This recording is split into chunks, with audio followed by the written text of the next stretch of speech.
তার জন্য কথা দিলে দিতে আপনার খারাপ লাগবেই, দিতে হবে আপনার কাছে।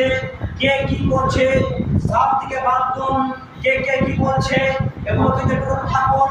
তাকওয়াশীল, মুত্তাকিন, পরহেজগার, মুসলমান, মুমিন, সালেহ, জ্ঞানী, গুণী নিজে পড়ুন, অপরের শিক্ষা দিন। এক মরানা বলে দিল তার জন্য আপনি শুনে থাকবেন, এটা কখনো মনে করবেন না। যেটা হক খবর করতে থাকুন, যেটা বাতিলের মধ্যে লাথি মেরে ঝাঁটা মেরে মদের মতকে ভেঙে চুরো বিচূর্ণ করে দেয়, তার জন্য যেটা সত্য সত্য অটল থাকুন, হকবাদী হন, সত্যবাদী হন, তাকওয়াশীল হন, পরহেজগার হন, মুমিন হন। আপনি নামাজ পড়ছেন না কেন? আপনি যে নামাজ পড়ছেন না কেন, এই কেন শব্দের অর্থ কি জানেন? কেন শব্দের অর্থ যে কোনো খারাপ কাজ, যে কোনো জঘন্য কাজ যখন করতে যাবেন তখন আপনার অন্তর বিবেক ছড়া দেবে, কেন করছি, কেন কেন। যখন আপনার বিবেক বলে দিবে, আপনার আত্মা বলে দিবে কেন, তখন আপনি ফেঁসে গেছেন। কেন ভালো কাজ যখন আপনি করতে যাবেন তখন কেন আনন্দ অন্য এদিকে আপনার ফিরে যাবে না। কেন? আপনি যখন হক কথা থাকবেন, আপনি যখন সত্য কথা থাকবেন, তখন আল্লাহ রাব্বুল আলামিনকে ওজোর গলায় বলতে পারবেন, আল্লাহ দুনিয়াতে বসবাস করেছি সত্যবাদী হয়ে, মুসলমান হয়ে, ইমানদার হয়ে, পরহেজগার হয়ে। এ কথা বলতে পারবেন, মানুষের সম্মুখে কথা বলতে পারবেন।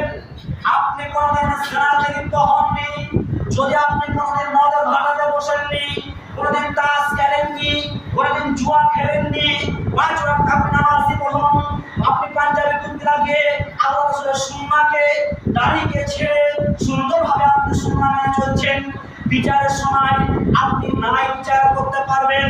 আর আপনি যদি মদখোর হন, আপনি যদি জুয়া করেন, আপনি সালাত আদায় না করেন, আপনি জেনারেটরে সবসময় করে থাকেন, রান্ডিবাজি ছিনারি ব্যভিচার করছেন, আপনি কখনো সে বিচার করতে পারবেন না। যখন আপনি বিচার করতে যাবেন, আপনার বিবেক সাড়া দিবে, কি সাড়া দিবে?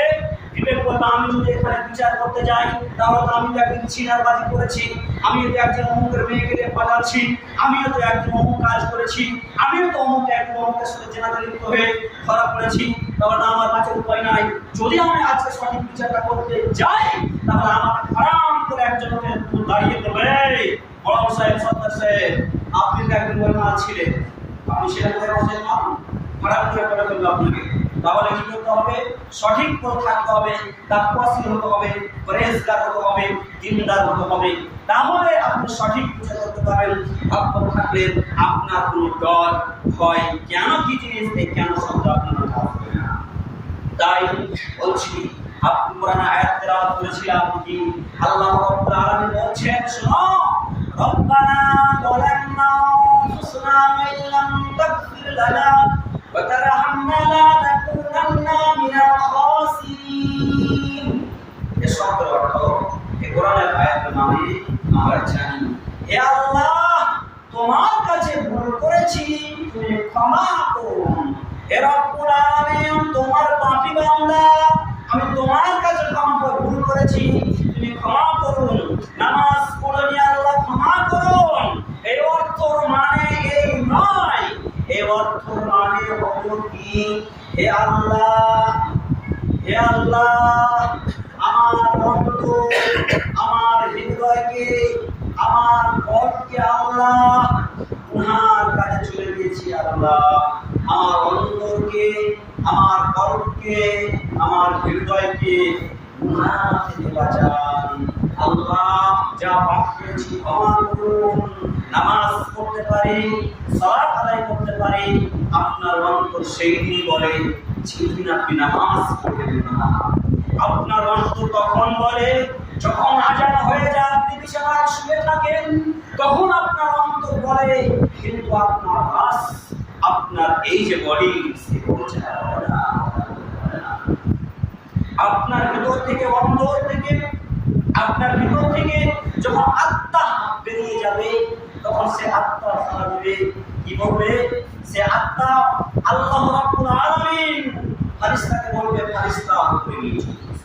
ফারিস্তা যখন উপরে নিয়ে চলে যাবে, আপনার এই যে বডিটা লাশ হয়ে পড়ে থাকবে, তখন আপনার নাম আব্দুল জব্বার, আব্দুল সাত্তার, আব্দুর রহমান বলে কেউ পরিচয় দিবে না।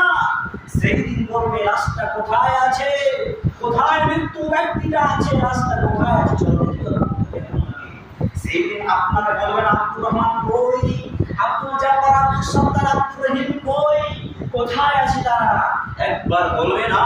তার জন্য আপনার অন্তর বলে রব্বানা যালামনা আনফুসানা ওয়া ইল্লাম তাগফির লানা ওয়া তারহামনা লানাকুনান্না মিনাল খাসিরিন।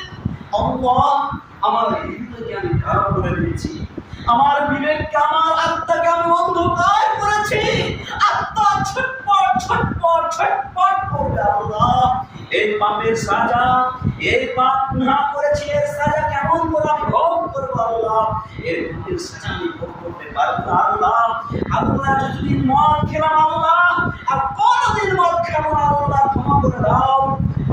আল্লাহ পাপ করেছে, আল্লাহ গুনাহকে মিটিয়ে দাও, ক্ষমা করে দাও। মৃত্যু এমন কোন ব্যক্তি মায়ের পেটের থেকে দুনিয়াতে আসে আল্লাহ নিষ্পাপ হয়ে, সেরকম তুমি নিষ্পাপ করে দাও। আল্লাহকে বলুন, আর বলুন আল্লাহ যা সালাত ত্যাগ করেছি আর সালাত ত্যাগ করবো না আল্লাহ। কেন? আপনি মারা যাবেন, আপনার নামাজ থাকবে না, আপনার লাশ হয়ে যাবে। সেই দিন আল্লাহকে বলবেন আল্লাহ বাঁচাও, আল্লাহ বাঁচাও, আল্লাহ বাঁচাও। সেই দিন আল্লাহ আপনাকে বাঁচাবে না। তার জন্য যুবকদেরকে আমি বলি, যুবক তোমরাই হলো জাতির মেরুদণ্ড, তোমরাই সব করতে পারবা। তোমরা যদি ইচ্ছা করো সমাজকে কন্ট্রোল করতে পারবা, তোমরা যদি ইচ্ছা করো তাহলে প্রত্যেকটা মদকে থেকে ছাড়াতে পারবা। এবার যত রকমের নেশাদ্রব্য জিনিস আছে, যত হিরোইন, যত রকমের জিনিস আছে নাম জানি না, সেই নেশা থেকে তুমি যুবক, তোমরাই সমাজকে কন্ট্রোল করতে পারবা। কেন? যুবকরাই হলো মেরুদণ্ড, যুবকরা হলো জাতির মেরুদণ্ড, যুবকরা সমাজকে কন্ট্রোল করতে পারবে। আর যুবক শুনো, তুমি যদি 15, 16, 17, 18 বছর, 20 বছর বয়সে তুমি যদি তোমার জীবনটাকে মদ খেয়ে খেয়ে ধ্বংস করে দাও, তোমার ভিতরের কলিজা ফুলকা যত রকমের বাস আছে সব বাসগুলোকে তুমি শেষ করে দাও যুবক, তুমি আর কিছুই করতে পারবে না। তোমার বাবা 70, 60 বছর বেঁচেছে, তোমার 40 বছর হতে হতে তোমার মাঝে ব্যথা আর ফুলকা কিডনি লিভার তোমার শেষ হয়ে যাবে, ডাউন হয়ে যাবে, তোমার সব বরবাদ হয়ে যাবে। তার জন্য বলে যুবক, আমিও তোমার মতো যুবক, আমি তো এসে খাই না, আমি বাঁচতে পারি না, আমি তো 5 ওয়াক্ত সালাত আদায় করি, আমি আমার কোনো কাজ হয় না, আমি যে 5 ওয়াক্ত সালাত আদায় করি, আমি যে বিড়ির সিগারেটে এই যে গুটখা অনেক রকমের নেশাদার দ্রব্য আছে এর সেট আমি নিতে পারি না। তুমি কেমন করে খাও?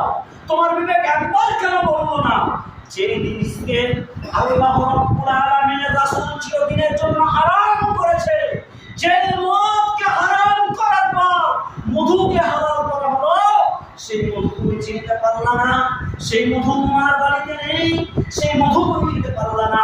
নামাজ পড়তে আসো, বাড়িতে রেখে আসো বিড়ির প্যাকেট, গুড়ের প্যাকেট, বিড়ির প্যাকেট, সিগারেটের প্যাকেট, যার দাম হলো একটা বিড়ি সিগারেট, একটা সিগারেটের দাম হলো 6-7 টাকা করে, একটা বিমলের প্যাকেটের দাম হলো মাইনাস 6-5 টাকা 6 টাকা করে, এক বোতল মদের দাম জানি না, তাও মাইনাস করে 200 হবে না।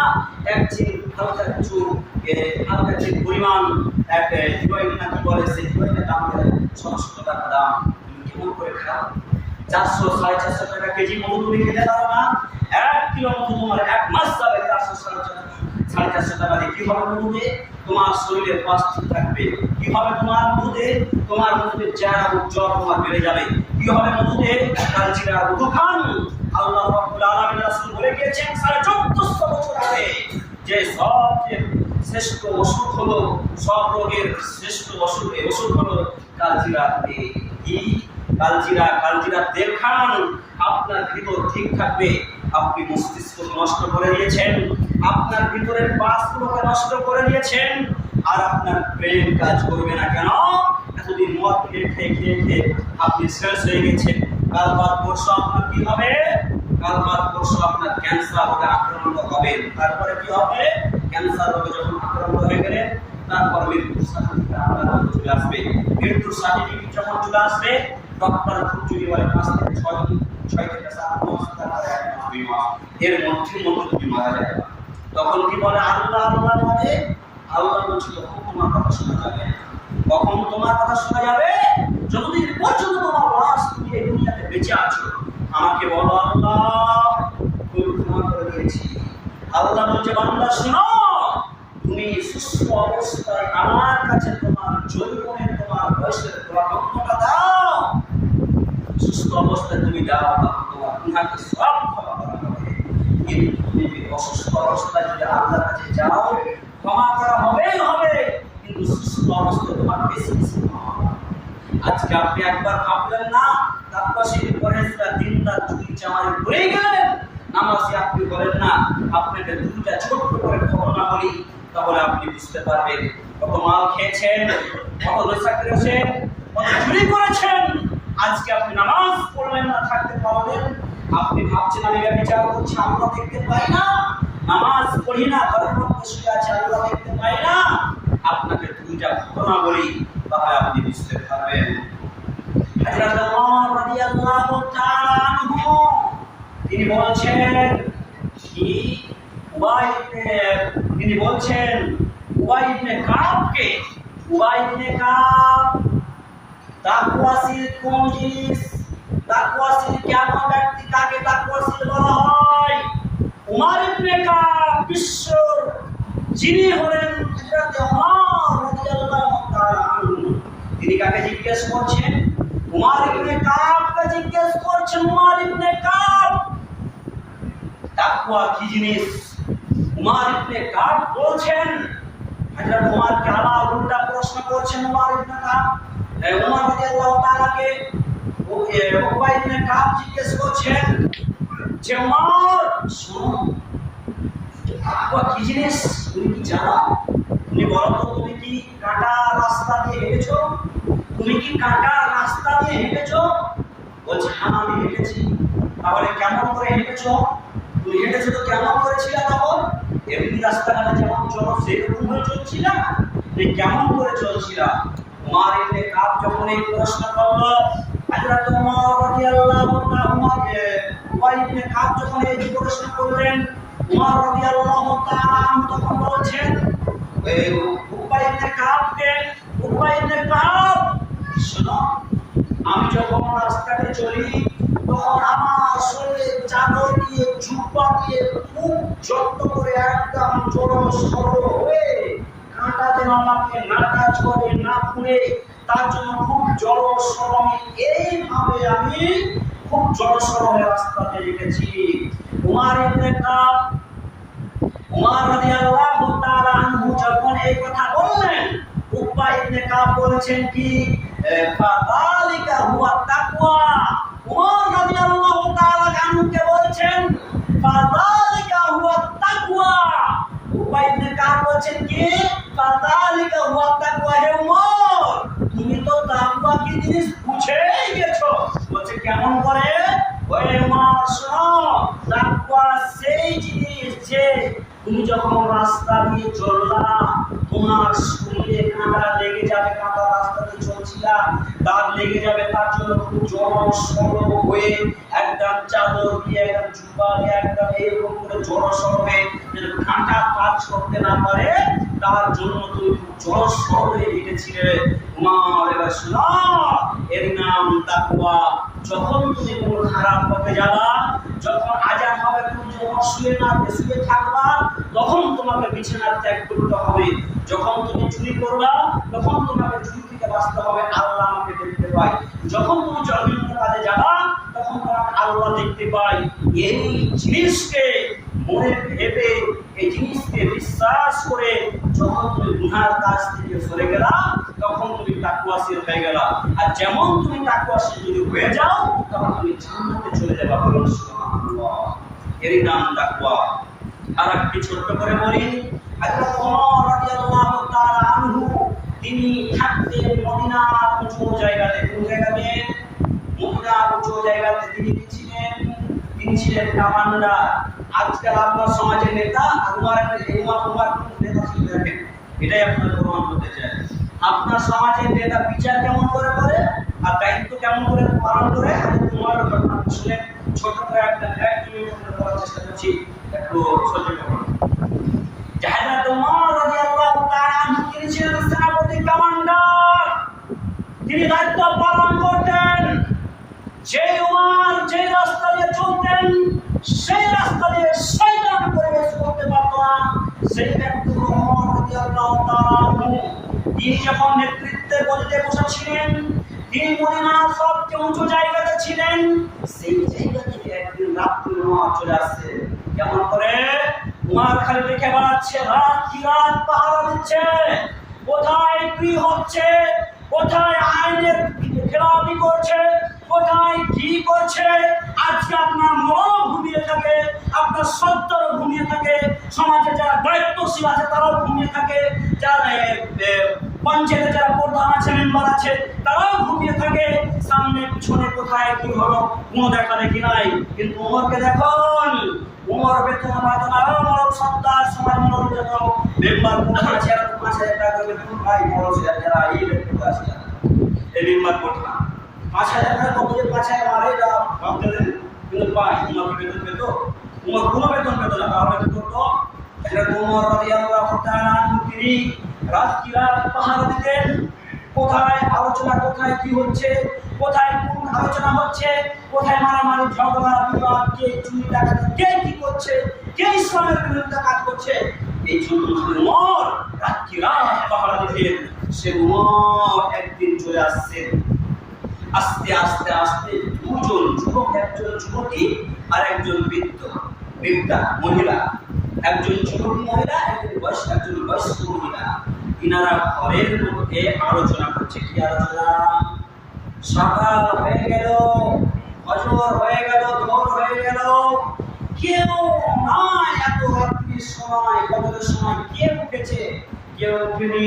তাড়াতাড়ি তার যুবতী মেয়েকে বলছে, যুবতী মেয়ে, তোমার মেয়েকে বলছি, আমার মেয়ে তুমি যাও উটের দুধকে তুমি চুরি করে বাপ থেকে বের করে দুধকে তুমি চুহে, কি ভাষা বলে জানি না, কিন্তু দুধকে যেমন গরু যেমন দুধকে চুহে বের করে না সেরকম করে বের করার পর ওই বৃদ্ধ মহিলা, বয়স্ক মহিলা তার মেয়েকে বলছে, তুমি জল পানি মিশিয়ে দাও। বলছে জল পানি মিশিয়ে দাও। তখন তার যুবতী মহিলা বলছে, তার যুবতী মেয়ে বলছে, আমার মা তুমি শোনো, সবচেয়ে দণ্ডনীয় অপরাধ হলো, তোমার এলান করে দিয়েছে, সবচেয়ে বড় অপরাধ, দণ্ডনীয় অপরাধ হলো যে এই যে দুধে পানি মেশানো সবচেয়ে বড় অপরাধ। তখন তার মা উত্তরে বলছে, হে আমার মেয়ে, এত রাত্রির সময় হযরত ওমর কেন? ওমর কোথায় পড়ে আছে, কোথায় ঘুমিয়ে আছে, কোথায় কে আছে? কেউ আমাদেরকে দেখতে পাবে না। তখন তার মেয়ে বলছে, আমার আম্মা জান, হে আমার মা তুমি শোনো, ওমর কেন? ওমর কেন? ওমর পাহারা, ওমরকে দেখে এত কিসের ভয়? ওমরকে দেখে এত কিসের ভয়? বলছে ওমর খুব কড়া মানুষ, তার জন্য দেখে ভয়। ওমর যদি দেখতে না পায়, আমার আম্মা জান শুনুন, ওমর যদি দেখতে না পায়, যিনি হলেন ওহু আলা কুল্লি শাইইন কদির, আসমান জমিন সূর্য তারা নক্ষত্র গাছপালা নদী নালা পশু পাখি ইত্যাদি সারা পৃথিবীর মালিক হলেন আল্লাহ। সারা পৃথিবীর কেউ যদি দেখতে না পায়, সারা পৃথিবীর কেউ যদি দেখতে না পায়, তাহলে আল্লাহ রাব্বুল আলামিন দেখতে পাচ্ছেন। আমি যদি পানি দুধে জল পানি মিশিয়ে দিই, দুনিয়ার কেউ যদি দেখতে না পায়, তো কে পাচ্ছে? আল্লাহ রাব্বুল আলামিন পাচ্ছে। এবার আপনার অন্তরকে আপনি একবার বলুন যে আমি কেমন করে গুনাহ কাজ করতে পারি, কেউ দেখতে যদিও না পায়, আল্লাহ রাব্বুল আলামিন পায়।